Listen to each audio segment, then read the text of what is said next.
Everyone, welcome back to मेरे YouTube channel किताबों की पाठशाला। सो गाइस, आज की इस वीडियो में हम देखने वाले हैं क्लास 11th केमिस्ट्री का चैप्टर नंबर 6 जिसका नाम है ऊष्मागतिकी।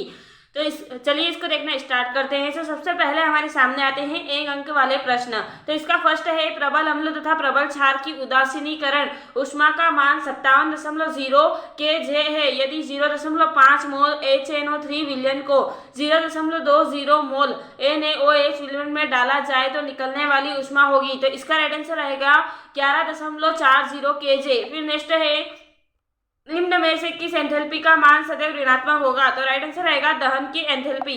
फिर नेक्स्ट है, प्रबल अम्ल तथा प्रबल क्षार की उदासीनीकरण ऊष्मा का मान होता है। तो राइट आंसर रहेगा -57.32 kJ।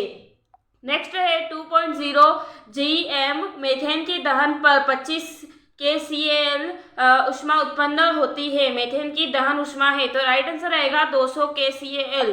नेक्स्ट है, अभिक्रिया C2S बराबर 2S2 में ऊर्जा परिवर्तन कहलाता है। तो इसका राइट आंसर रहेगा संभवन की ऊष्मा।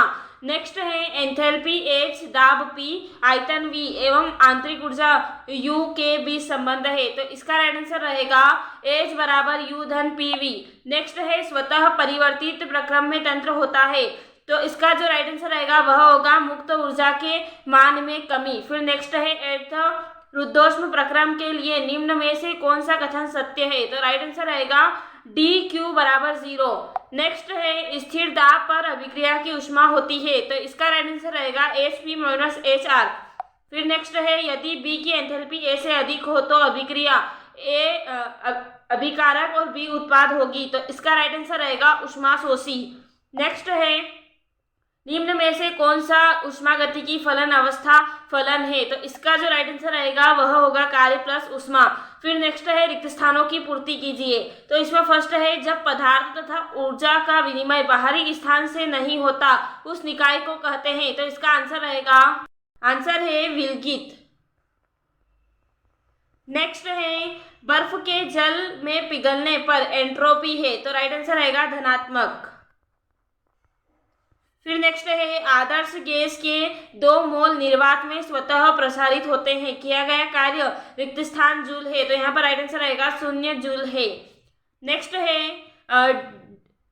QP बराबर QV धन। तो यहाँ पर आएगा डेल्टा NRT। नेक्स्ट है, फिफ्थ, स्थिर दाब पर मोलर ऊष्माधारिता का मान स्थिर ताप पर मोलर ऊष्माधारिता से सदैव रिक्त स्थान होता है। तो राइट आंसर रहेगा अधिक। फिर नेक्स्ट है, सिक्स्थ, पदार्थ के 1 मोल का मानक अवस्था पर अपने अवयवी तत्वों से बनने पर होने वाले एंथैल्पी परिवर्तन रिक्त स्थान कहलाता है। तो राइट आंसर रहेगा मानक संभवन ऊष्मा। फिर नेक्स्ट है, एंट्रोपी की इकाई रिक्त स्थान है। तो इसका राइट आंसर रहेगा JK-1 मोल -1। नेक्स्ट है, एंट्रोपी तंत्र की रिक्त स्थान की माप होती है। तो इसका राइट आंसर रहेगा अव्यवस्था। नेक्स्ट है, प्रबल अम्ल और प्रबल क्षार की उदासीनीकरण ऊष्मा का मान रिक्त स्थान होता है। तो इसका राइट आंसर रहेगा 57 किलो जूल। नेक्स्ट है, किसी विलगित निकाय की कुल ऊर्जा रिक्त स्थान रहती है। तो यहाँ पर राइट आंसर रहेगा स्थिर। नेक्स्ट है, किसी पदार्थ की आंतरिक ऊर्जा दाब व आयतन का गुणनफल का योग रिक्त स्थान कहलाता है। तो राइट आंसर रहेगा एंथैल्पी।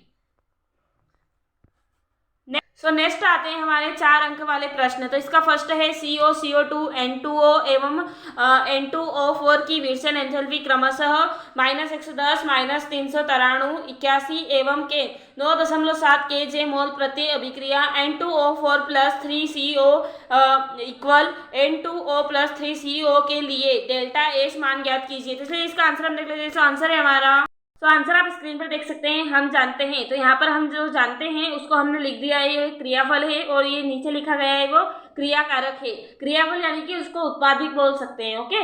और जो क्रियाकारक है उसको हम अभिकारक भी बोल सकते हैं। फिर हमने यहाँ पर इसका मान ज्ञात करने के लिए लिख दिया है। तो यहाँ पर N2O बताया गया था, N2O का मान हमने लिख दिया, CO2 का मान हमने लिख दिया, फिर मैंने यहाँ पर भी NO2 का मान रख दिया और यहाँ पर CO2 का मान रख दिया। तो हमने यहाँ पर जब मान रखा और इसको सोल्व किया तो हमारे पास जो आंसर आता है वो 777.7 kJ मोल प्रति आता है। फिर हमारा नेक्स्ट क्वेश्चन है निम्नलिखित आंकड़ों से CH3OH की मानक विरचन एंथैल्पी ज्ञात कीजिए। तो यहाँ पर इसका आंसर हम देख लेते हैं। तो आंसर है हमारा, तो आंसर आप स्क्रीन पर देख सकते हैं, दिया है जो हमें क्वेश्चन में बताया गया है उसके हिसाब से हमने लिख दिया है। जो CO2 है वो -393 किलो जूल मोल प्रति है और जो H2O है वो -286 kJ मोल प्रति है। फिर हमने यहाँ पर इसका अभिकारक और उत्पाद दोनों बता दिया गया है। फिर हम नेक्स्ट इसके आगे देख लेते हैं। तो इसके आगे हमने क्या किया है, जो यहाँ पर बताया गया था फॉर्मूला, इसके हिसाब से हमने यहाँ पर मान रख दिया है। मान रखने के बाद हमने सोल्व किया तो हमारे पास इस प्रकार यहाँ पर हमें आंसर प्राप्त होता है। तो हमारा जो आंसर है वो रहेगा -239 kJ मोल प्रति। फिर हमारा नेक्स्ट क्वेश्चन है हेस का नियम उदाहरण देकर समझाइए। चलिए इसका आंसर हम देख लेते हैं। आंसर है हमारा, तो इसका आंसर आप स्क्रीन पर देख सकते हैं। हेस का नियम, G.H. हेस ने सन 1840 में इस नियम का प्रतिपादन किया। नियम, यदि कोई रासायनिक परिवर्तन 2 या 2 से अधिक विधियों से एक या एक से अधिक पदों में हो तो संपूर्ण परिवर्तन में उत्पन्न या अवशोषित ऊष्मा की मात्रा समान होती है, परिवर्तन चाहे किसी भी विधि से किया गया हो। यह नियम ऊर्जा संरक्षण के नियम पर आधारित है। फिर हमने यहाँ पर उदाहरण लिख दिया है। कार्बन को CO2 में 2 विभिन्न विधियों द्वारा परिवर्तित किया जाता है। तो यहाँ पर हमने विधि 1 और विधि 2 लिख दी है। फिर हमने इन दोनों को देखा तो जो हमारा आंसर आता है वो दोनों विधियों में एक जैसा आता है। जैसा कि हम पहली विधि में आंसर देख सकते हैं और दूसरी विधि में भी यहाँ आंसर हम देख सकते हैं, दोनों सेम ही आता है। अतः विधि 1 व 2 में ऊर्जा परिवर्तन समान है, जो कि हेस के नियम के अनुसार है। हेस का नियम का उपयोग करके प्रयोगशाला में असंभव पद की ऊष्मा ज्ञात की जा सकती है। फिर हमारा नेक्स्ट क्वेश्चन है प्रबल अम्ल और प्रबल क्षार की उदासीनीकरण ऊष्मा का मान सदैव -13.7 kCal होता है, क्यों, समझाइए। चलिए इसका आंसर हम देख लेते हैं। तो आंसर है हमारा, तो इसका आंसर आप स्क्रीन पर देख सकते हैं। प्रबल अम्ल एवं प्रबल क्षार के लिए उदासीनीकरण के फल स्वरूप सदैव एक ही अभिक्रिया, तो यहाँ पर उस अभिक्रिया को लिख दिया है और उसका जो मान आता है वह भी हमने लिख दिया है। फिर यहाँ ऊष्मा सदैव स्थिर रहती है और उसका जो मान रहता है वो भी स्थिर होता है, 13.7 kCal होता है। फिर है दुर्बल अम्ल एवं प्रबल क्षार की उदासीनीकरण ऊष्मा का मान कम होता है, क्योंकि निकलने वाली ऊष्मा का कुछ भाग दुर्बल अम्ल या क्षार का पूर्ण वियोजन करने में खर्च हो जाती है। अतः परिणाम स्वरूप दुर्बल अम्ल एवं प्रबल क्षार की या प्रबल उदासीनीकरण करने पर प्राप्त ऊष्मा का मान प्रबल अम्ल एवं प्रबल क्षार के उदासीनीकरण से प्राप्त ऊर्जा के मान से कम प्राप्त होता है। फिर हमने यहाँ पर वह अभिक्रिया लिख दी है। इस प्रकार हमारे यहाँ आंसर कंप्लीट होता है। फिर हमारा नेक्स्ट क्वेश्चन है एंट्रोपी क्या है, इसकी भौतिक सार्थकता समझाइए। तो चलिए इसका आंसर हम देख लेते हैं। तो आंसर है हमारा, तो आंसर आप स्क्रीन पर देख सकते हैं। एंट्रोपी ऊष्मागतिकी में एंट्रोपी एक भौतिक राशि है जो सीधे मापी नहीं जाती, बल्कि गणना द्वारा इसका मान निकाला जाता है। इसका प्रतीक S है। इसकी निकाय की कुल ऊर्जा का वह भाग जिसे उपयोग में नहीं लाया जा सकता उसे निकाय की एंट्रोपी कहते हैं। फिर हम भौतिक सार्थकता को देख लेते हैं। तो भौतिक सार्थकता है एंट्रोपी को दाब या ताप की तरह भौतिक रूप से अनुभव नहीं किया जा सकता, इसलिए इसकी यथार्थ भौतिक को समझना कठिन हो जाता है। किसी पदार्थ की एंट्रोपी में परिवर्तन के सूत्र dH = dQIT में अवशोषित या निष्कासित ऊष्मा डी एंट्रोपी में परिवर्तन dH बताता है, x परमताप और T स्पष्ट है कि ऊष्मा ऊर्जा की विमाएं वही होती है जो एंट्रोपी तथा परमताप के गुणनफल की होती हैं। पृथ्वी के गुरुत्वाकर्षण क्षेत्र में किसी पिंड की स्थिति ऊर्जा उसके द्रव्यमान तथा उसकी किसी शून्य तल से ऊंचाई के गुणनफल के अनुक्रमानुपाती होती है। फिर हमारा नेक्स्ट क्वेश्चन है निम्न पर टिप्पणी लिखिए। पहला है मानक विल्सन एंथैल्पी, दूसरा है आबंध एंथैल्पी, थर्ड है अभिक्रिया की मानक एंथैल्पी और फोर्थ है अवस्था फलन और पद फलन। तो चलिए इसका आंसर देख लेते हैं। तो आंसर है हमारा, आंसर आप स्क्रीन पर देख सकते हैं। पहला जो हमारा पॉइंट था वह था मानक विल्सन एंथैल्पी। तो इसकी हम टिप्पणी देख लेते हैं। जो टिप्पणी है तत्वों की मानक अवस्था में उसकी एंथैल्पी को शून्य माना जाता है।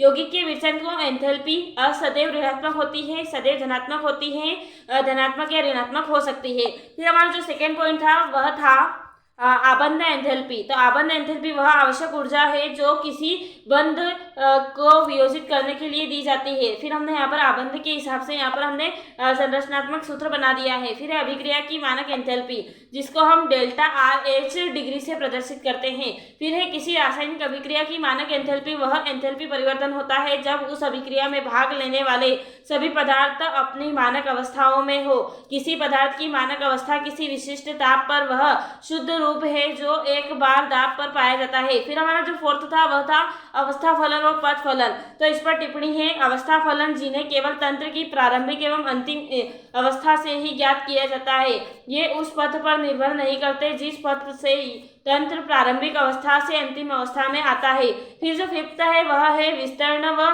गहन गुण। तो इसमें इसकी जो टिप्पणी है वह रहेगी, किसी निकाय के वे गुण जो निकाय में उपस्थित पदार्थ की मात्रा पर निर्भर करते हैं विस्तीर्ण गुण कहलाते हैं। उदाहरण है एंट्रोपी और मुक्त ऊर्जा। फिर सेकंड हम देख लेते हैं गहन गुण का। तो किसी निकाय के वे गुण जो निकाय में उपस्थित पदार्थ की मात्रा पर निर्भर नहीं करते गहन गुण कहलाते हैं। उदाहरण है पृष्ठ तनाव, विशिष्ट ऊष्मा। फिर हमारा नेक्स्ट क्वेश्चन है व्युत्पत्ति कीजिए डेल्टा H बराबर डेल्टा U धन nRT। तो चलिए इसका आंसर हम देख लेते हैं। आंसर है हमारा, आंसर आप स्क्रीन पर देख सकते हैं। ऊष्मागतिकी के प्रथम नियमानुसार Q बराबर डेल्टा U धन W, Q बराबर डेल्टा U धन W के स्थान पर हमने P डेल्टा V रखा है, क्योंकि जो W है वह P डेल्टा V के बराबर होता है। फिर हम इसे समीकरण नंबर 1 नाम दे देते हैं। फिर सेकंड आता है एंथैल्पी के अनुसार जो Q का मान है वह डेल्टा H के बराबर होता है, इसे हम समीकरण नंबर 2 नाम देते हैं। फिर समीकरण 1 व 2 से तो यहाँ पर हमने क्या किया है कि जो डेल्टा U है उसके स्थान पर हमें कोई मान नहीं दिया गया है, Q का और W का मान दिया गया है। तो इन दोनों का मान हमने यहाँ पर लिख दिया है, उस समीकरण नंबर 3 नाम दे दिया है।